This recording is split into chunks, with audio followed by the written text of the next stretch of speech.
Hi everyone, it's AQB, and welcome back to my channel, A Queen's Babe. So, what this video is part 1 to the second video, First Aid Basics. This video is what should be done in the case of an emergency.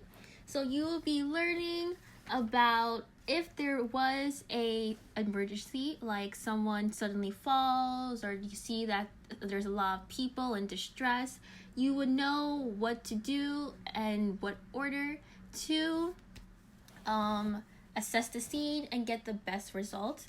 You will, at the end of the video, you'll also learn some care tips such as what to do if someone has a break or a sprain, bleeding, etc. So from here, we're going to start and let's go. So first, let's start about emergency contacts. Emergency contacts includes phone numbers such as local emergency number. Example, in where I'm from, it'll be 911. The emergency contacts like your guardian, your spouse, etc. And also your local police, fire, doctor, poison control, hospital, or any other numbers that you believe is necessary. We also have your personal information. This is in the case that someone close to you and your family is in harm's way. They need an address, a telephone number, your cell phone number, the prescribed medications that the user may take, and their allergy information. So if they're allergic to pollen or dust or bees or anything. And where this should be located is in your first aid kit, which you will learn more about the first aid kit in the original video 2, First Aid Basics. Or it could also be in your personal belongings such as your cell phone or your planner. Emergency action steps. So these are 3 steps that a person should take when responding to an emergency. 1, check the scene and the person. Your safety comes first. So if the scene is just too dangerous and you can't control it or you can't take care of this situation, do not put yourself in harm's way. Go seek help, and that's it. Next, as number 2, call. So you need to call the alert emergency number to activate EMS, the emergency medical service system. So local emergency number would be 911. And later on in this video, you will be hearing more about how and what you should say when you call 911. And number 3, we have care. Once you check the scene is safe, you call the emergency local number, then you could care for the person, and we'll be getting into that as well later. First, check the scene. The first thing you should be doing is checking the scene. It is important that you do not put yourself, the victim, or any bystanders to risk. If it is safe to do so, remove any possible dangers from the scene before helping the victim. Now, will taking action put anyone in danger? If yes, then you should wait for expert help. Call for emergency assistance immediately and get someone, or you can get someone else to do it if possible. You should also attempt to make verbal contact with the victim. Try to reassure and calm the victim while you wait for assistance. If no, for checking the scene, that there is no you put no one, yourself included, in danger, then we can move on and check the victim. Now, when you are checking to get the victim, call for emergency assistance immediately or put someone else to do so if possible. Reiterating again. Attempt to gain a response from the injured person. Speak loudly and clearly and shake them gently by the person. Now you'll be checking to see, is the person conscious? If yes, then calm and reassure them. While you're waiting for more advanced medical help, watch for changes in the victim's breathing and their consciousness. Find out what is wrong, help the victim rest comfortably without moving him or her, and keep him from getting chilled or overheated. Take time to reassure and calm the victim while you wait for assistance. Do loosen the victim's tight clothing. Remove jewelry and other items before any swelling occurs. Cover the victim to keep them warm and insulate them from the cold ground. Do not give them food, drink, or any other such drugs like cigarettes. Don't give them that at all. And do not move the victim unnecessary. I also have a picture of a scissor. A scissor can be very useful when you're removing the clothing or like jewelry or anything that might get in the way. This will be included in my second video, first aid basics, of what you should have in your first aid kit. Also, I have an emergency blanket. Emergency blanket is great for keeping the person warm. Moving forward. Third, if the person is not conscious, then you need to check for breathing. So what you should do is tilt the victim's head backwards while lifting their jaw up to open their airway. Make sure their airway is clear and unobstructed. Pause for no more than 10 seconds above the victim to feel for breath on your cheek while observing any chest movement. Now, you're going to ask yourself, is the victim breathing normally? If yes, then you should put them in recovery position.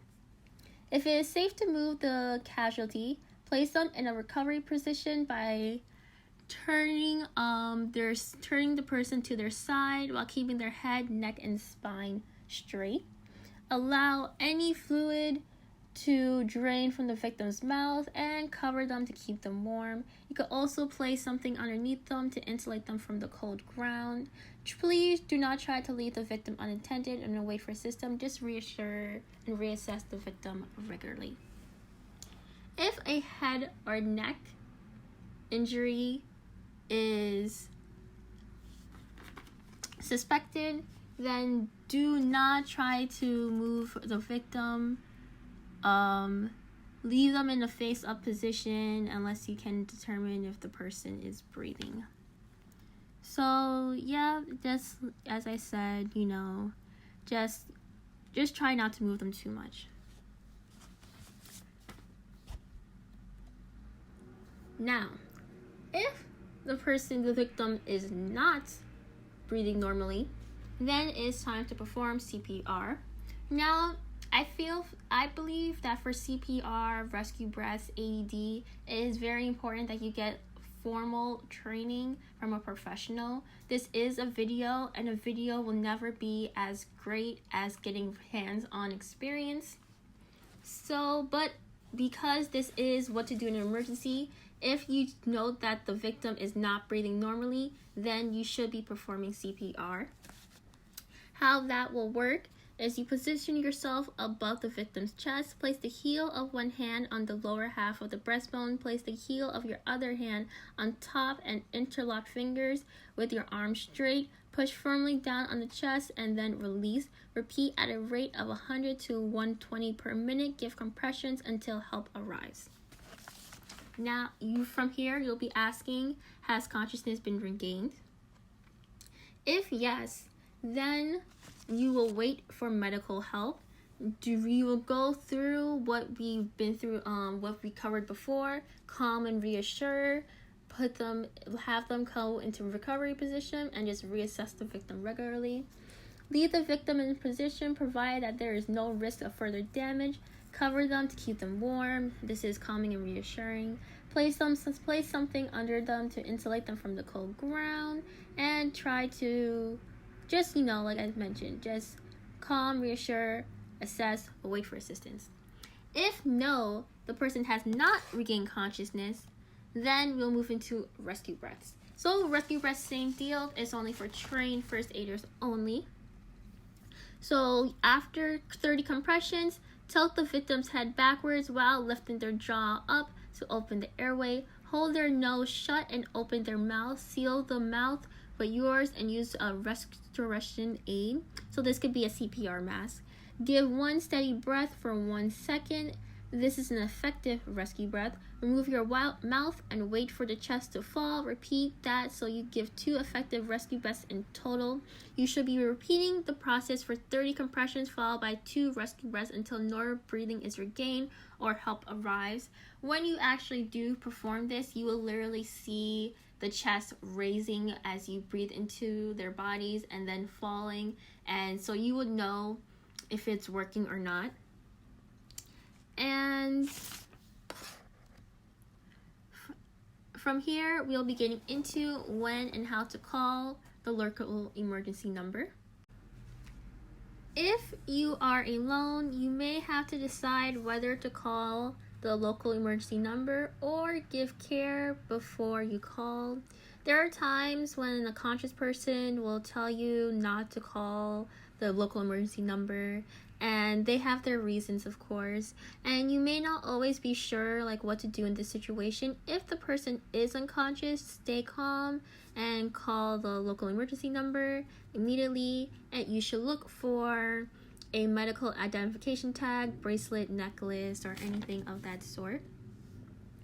While you're staying calm, you should provide the following information to the local emergency number that you dialed. And what you should say is what happened, as in what you witnessed or know of the situation, your exact location, including the intersection, streets, landmarks, building names, apartment numbers, etc., your name, the phone number from which you are calling, how many people are injured, and the condition of the injured people, and what help, first aid is being given. After you have given the information to the dispatcher, do not hang up until the dispatcher tells you to. If you are alone, there is a possibility that you could call first. You will be calling the local emergency number if any adult or child about 12 years of age or older is unresponsive, a child or an infant who you witness suddenly collapse, an unresponsive child or infant known to have heart problems.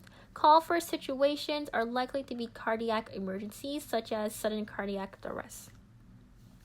If you are alone, there's a possibility that you can care first. You will be given 2 minutes, more or less, of care, and then call the local emergency number if a unresponsive infant or child younger than 12 years who you did not see collapse, a person who is choking, a person who has experienced a severe allergic reaction and has an endorphin auto-injector, a person who has severe life-threatening bleeding.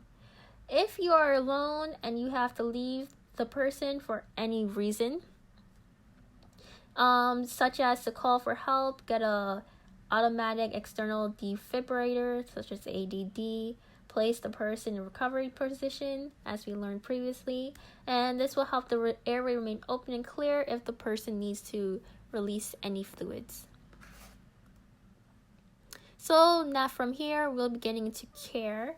The care we have is 5 different, there's so much more you could care for, guys, but what we're just getting to is 5 serious or main types of care that we'll be getting into in this video. So the first care we have is severe bleeding. When caring for severe bleeding, it is important to know that blood-borne diseases may be transmitted by direct contact between your blood and that of a victim. Do not take unnecessary risk. Wear gloves and use a barrier whenever possible.